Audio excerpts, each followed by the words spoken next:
A good healer. No. Astro.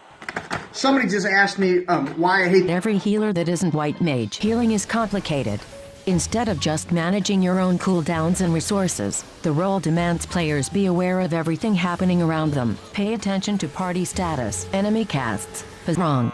Healing is easy because healers don't actually exist. They're a big myth perpetuated by healer mains so that our sacred instant queues are left intact. Much like Finland, there's no proof of the role's existence, and there is no evidence to the contrary. Tanks are DPSs with more HP, and healers are DPSs with less HP but a way simpler DPS rotation. Therefore, healers are the easiest class to min-max damage. I'd show my parses, but that's highly illegal. They also have very strong HP regeneration, which means they have infinite HP. It just so happens that these classes can also regenerate the health of other party members, leading to the common misconception that healers are support classes. I hate to be the bearer of bad news, but you've fallen for the classic blunder. Disable the party display and crank the enemy list for optimal DPS. Cause this party's getting crazy. Don't be fooled by the masses telling you to cast Cure. Your job is to dish out the pain, make sure you're healthy, and heal your party by way of collateral. The good news is that White Mage is the best at doing literally all of the above, sporting the highest damage output and chunkiest heals on this side of ERZ. It also has party-wide heal over time effects that you'll never actually use outside of raids and trials. And in order to understand why, we're gonna have to go back to school. The objective of 14 is to kill the baddies.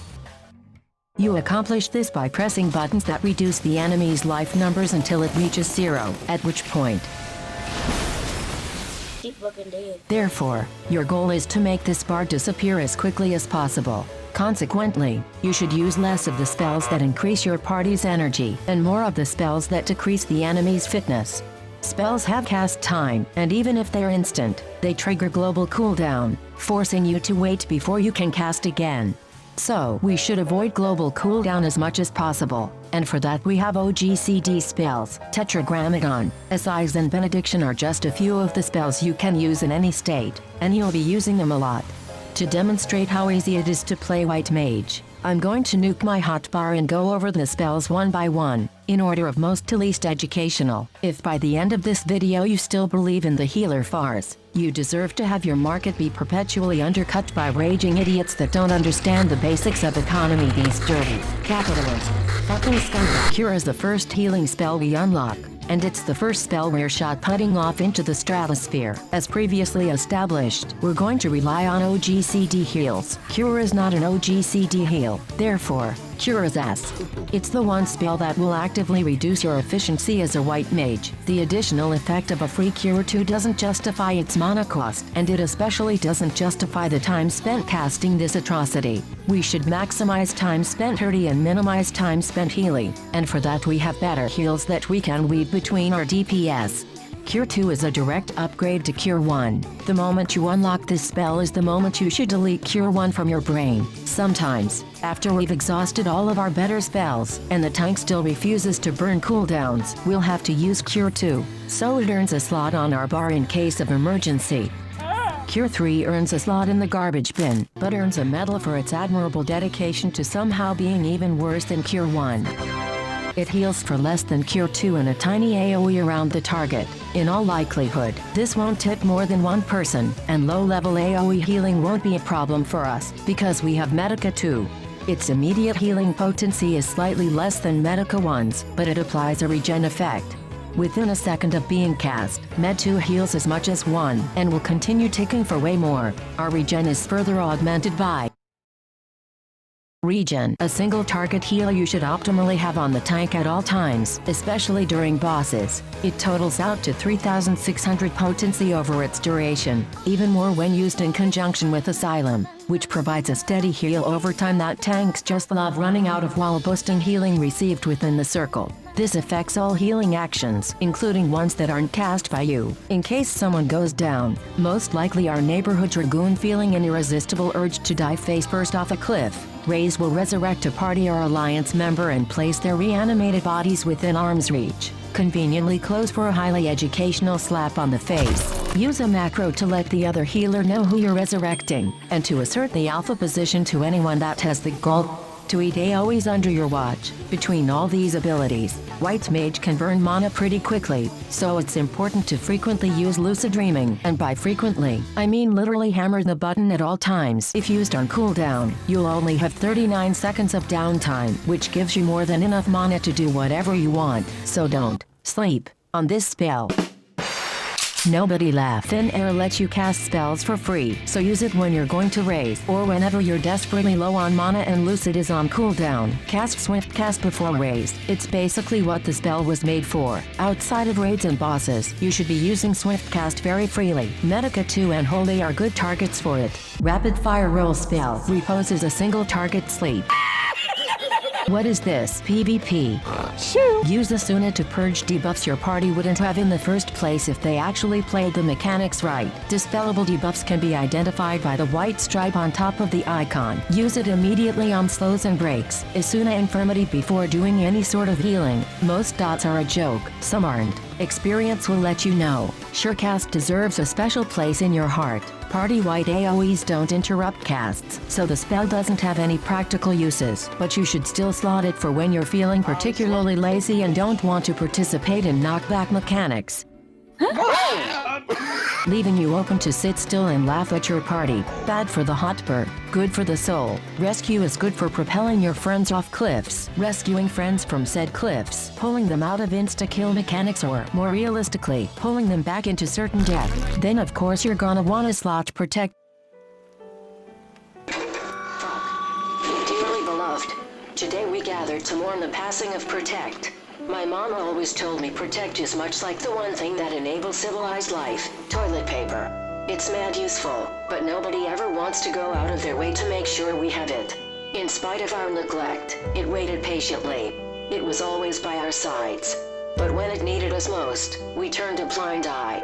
And to that I say, good fucking riddance, lol. Casting Holy at the start of a fight, followed by Holy, and then more Holy. You get the point. Will stun waves for around 7 seconds. I've rewritten this script many times. I don't know where I got that number. Just trust me when I say that Holy is really good, and you should be spamming it on waves that's 3 or more mobs big. Use Presence of Mind to reduce your cast and recast time, increasing your DPS. If you need to use this to keep your party alive, you're fucked. If there's only 2 baddies left, use Glare for optimal DPS. There isn't much to say except that if you press the button towards the end of your cast time, you can buff for your next glare to come out the second you finish casting. If you can't afford to stand still, or you're weaving other OGCD spells, Dia deals a bit of damage immediately and leaves a dot. Cast it while waiting for the tank to stop, or if you suspect an enemy is going to be alive for at least 5 seconds. Keep it ticking on the boss at all times. Congratulations, we've maxed our damage output.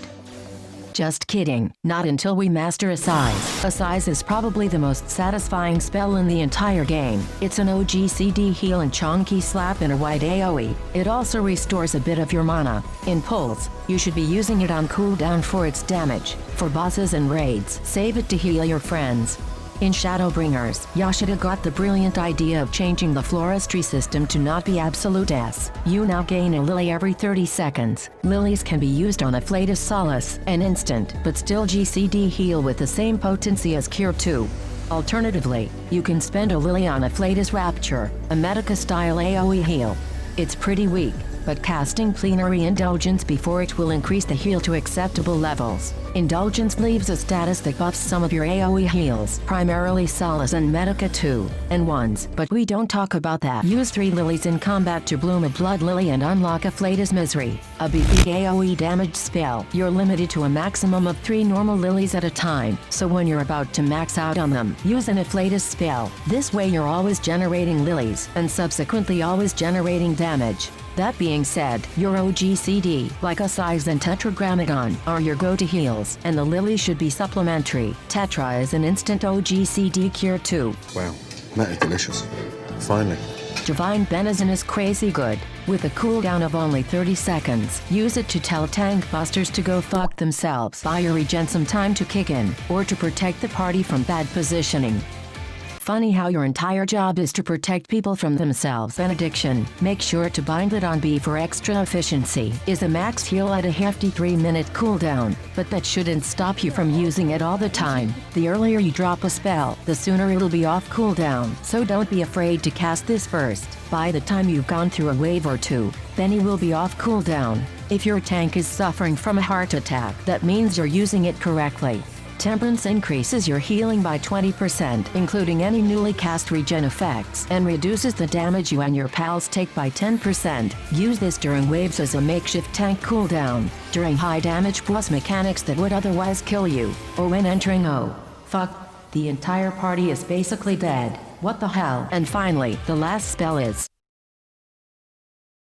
That's all of them. Let's talk gear. In order to do that, we gotta put our nerd glasses on and look at the primary gear stat contenders. Determination and crit. At level 80, 4,340 det totals out to an output multiplier of 1.157, which means we'll be DPSing and healing at 116% efficiency. 4,340 crit will always be better statistically, even while you're leveling. Det is comparatively worse, but still useful as a secondary meld. Our stat order is crit, det, and spell speed. Find food that suits those stats. As of 5.1, that's Q-Curubus. It's been a few months since I finished the final draft of this video. We're currently on patch 5.22, where new gear and items have been added. The meta food is now herring pie, but it's a very minor improvement. Best in slot changes from patch to patch. Just use Ariela's toolkit to figure out what it is. With the spells and gear out of the way, it's time to focus on what takes a white mage above and beyond. Not just your character, but you as a player. Healing goes beyond just making numbers go up. It's a role that promotes extending a helping hand to those in need, to make amends, to guide the new players, and to be the arbiter when party dynamics come crashing down to a halt. It's your job to keep your friends in high spirits, to pick them up physically and more.